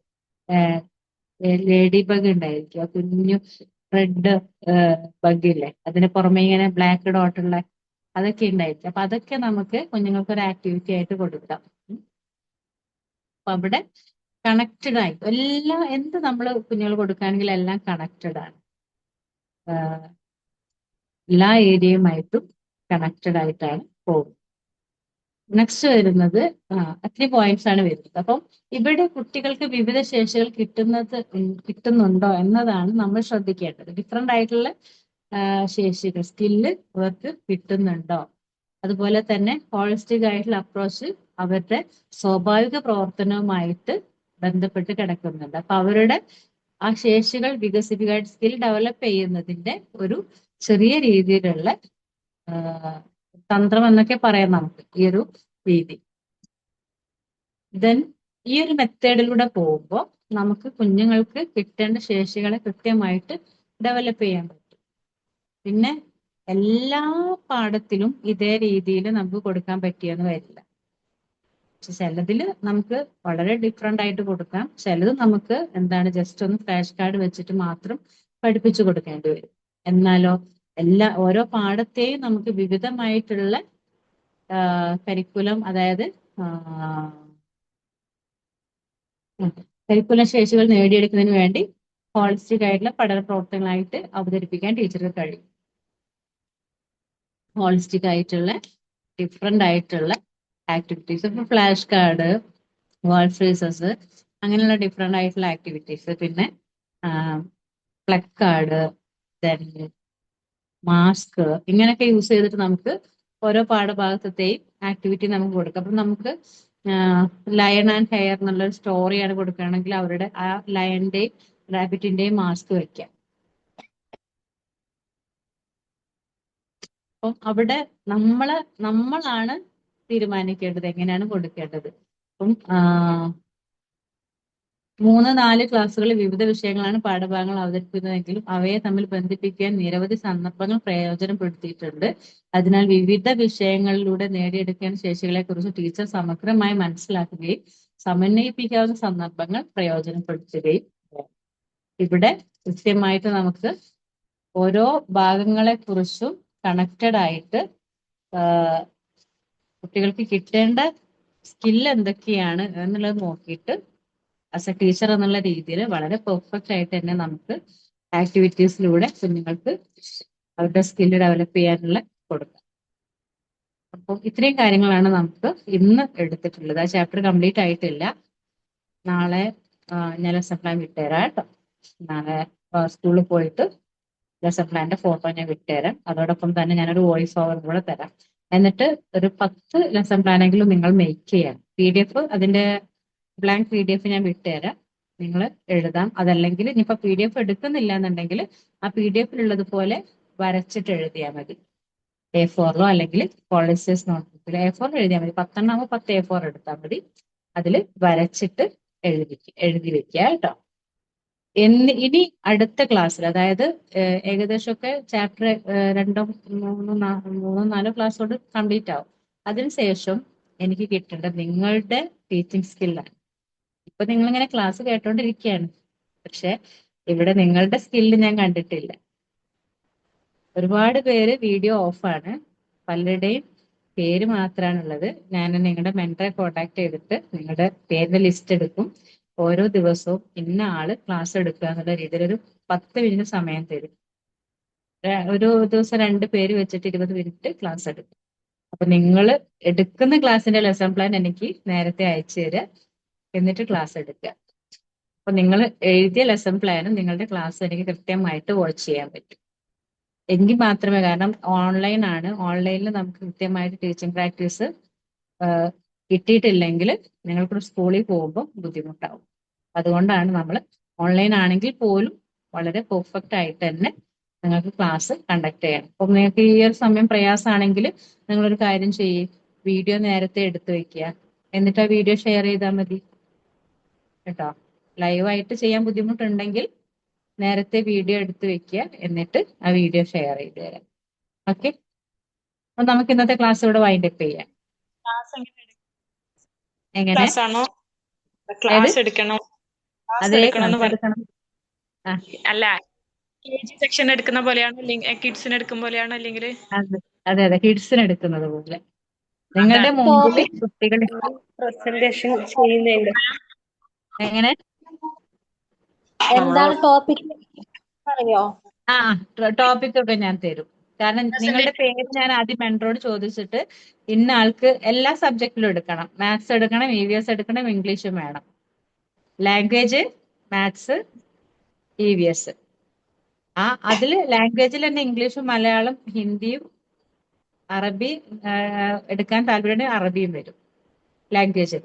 EVSൽ തന്നെ നമുക്ക് സുവോളജി വരും, അതായത് ആനിമൽസിനെ കുറിച്ചും ബേർഡ്സിനെ കുറിച്ചും ഫിഷസിനെ കുറിച്ചും ഫ്രൂട്ട്, വെജിറ്റബിൾ, ഇങ്ങനെ ഡിഫറെന്റ് ആയിട്ടുള്ള, പിന്നെ ലാൻഡ്, അതായത് ഭൂമിയെ കുറിച്ച്, ഭൂമിയിലുള്ള കാര്യങ്ങളെ കുറിച്ച്, പിന്നെ ഹിസ്റ്ററിയുമായി ബന്ധപ്പെട്ട ടൈം, അത്തരം കാര്യങ്ങളൊക്കെ EVSൽ വരും. അപ്പൊ അതിന്റെ ടോപ്പിക് ഒക്കെ ഞാൻ തരും. നിങ്ങളുടെ പേര് വെച്ചിട്ട് ലെസൺ ഒരു ദിവസം 2 ദിവസം ലെസൺ പ്ലാൻ മേക്ക് ചെയ്യണം. ലെസൺ പ്ലാൻ കൃത്യമായിട്ട് മേക്ക് ചെയ്യുക. അത് ആദ്യം ഫോട്ടോ എടുത്ത് അയക്കുക. അതിനുശേഷമാണ് എനിക്ക് നിങ്ങളുടെ ക്ലാസ് കേൾക്കുന്നത്. നിങ്ങൾ ലെസൺ പ്ലാൻ ഫോട്ടോ എടുത്ത് അയക്കുമ്പോൾ ആ ലെസൺ പ്ലാനിൽ എഴുതിയത് എന്താണ്, നിങ്ങളുടെ ക്ലാസ്സിൽ എന്താണെന്നുള്ളത് ഞാൻ വിലയിരുത്തും. ഓക്കെ, എങ്കിൽ ലെസൺ മാത്രമേ പ്ലാൻ നമുക്ക് ഫോട്ടോ ലെസൺ പ്ലാൻ മേക്ക് ചെയ്യണം. അതെ, ലെസൺ പ്ലാൻ മേക്ക് ചെയ്തിട്ട് എനിക്ക് അതിന്റെ ഫോട്ടോ അയച്ചു തരണം. അപ്പൊ നിങ്ങൾക്ക് ഇങ്ങനെ ലൈവിൽ എടുക്കാൻ ബുദ്ധിമുട്ടാണെന്നുണ്ടെങ്കിൽ എന്താ ചെയ്യുന്നത്, മോഡല് മോഡൽ അയക്കാം. അതാ ഞാൻ പറഞ്ഞത്, നാളെ അയച്ചു തരാം കേട്ടോ. എന്നെ ആരും ഓർമ്മപ്പെടുത്തിയില്ല, ഞാൻ നേരത്തെ പറഞ്ഞിരുന്നു എന്റെ ക്ലാസ്സിന് മുമ്പ് ഓർമ്മപ്പെടുത്തണേ എന്ന്. ക്ലാസ് ഓർമ്മ വന്നതാ. ലെസൺ പ്ലാൻ അയച്ചു. ഞാൻ വിചാരിച്ച മർജാന പറഞ്ഞിട്ടുണ്ടാവും വിചാരിച്ചു, അതുകൊണ്ട് ഞാൻ പിന്നെ പറഞ്ഞില്ല. ആ ഓക്കെ, മർജാനയാണോ ലീഡർ? അതെ. ഓക്കെ ഓക്കെ ശരി. അപ്പൊ ഓക്കെ, എന്നാ നമുക്ക് ഇന്നത്തെ ക്ലാസ് വൈകിട്ട്. ഓരോ ക്ലാസ്സിലും എത്ര കുട്ടികൾ വെച്ചിട്ടാണ് അങ്ങനെ എടുക്കേണ്ടി വരിക? അല്ല, നിങ്ങൾ ഓൺലൈൻ ആയിട്ടാകുമ്പോൾ നമുക്കൊരു ഇമാജിൻ എന്നുള്ള രീതിയിലാണല്ലോ വരുന്നത്.